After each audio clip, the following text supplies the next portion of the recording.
Hi guys, and welcome back to the channel.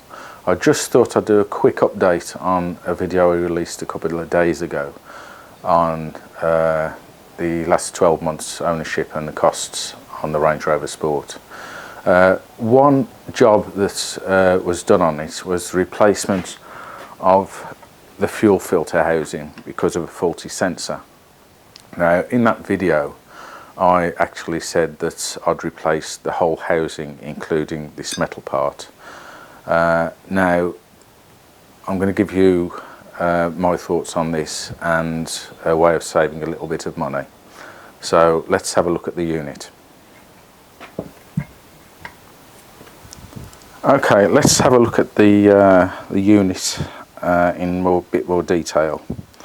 Now the fuel filter housing stroke sensor combines of two parts. You've got the metal housing here and the fuel filter sensor here, or at least the body that holds it. So we can separate the two parts using a, let's see, it's a 7mm. Yeah, 7mm socket. So I can do this.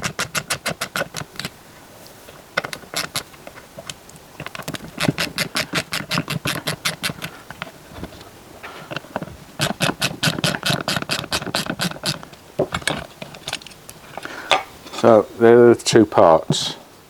Now I replaced this part because I've seen some which are quite rusty. Now this one's obviously well fit for purpose and it's quite solid, but in my wisdom I chose to have the whole unit replaced, and that was £108.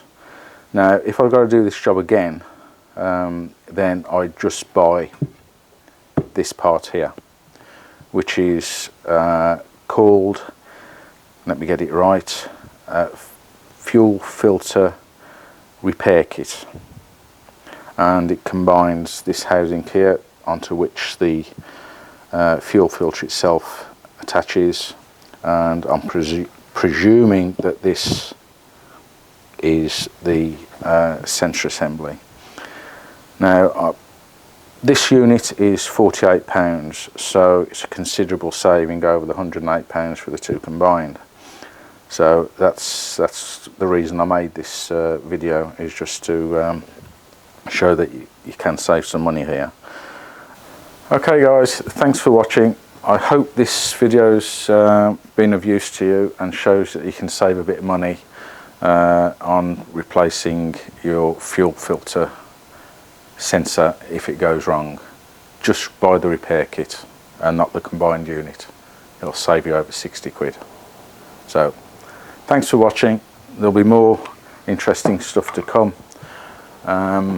I've been asked about greasing the steering UJ, which was part of the item that caused it to fail the MOT in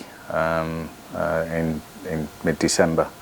So at some point in the near future, when the weather's a bit more suitable for working under the car outside, then I'll show you how to grease the lowest steering shaft UJ. Okay, that's to come. Thanks for now. See you soon.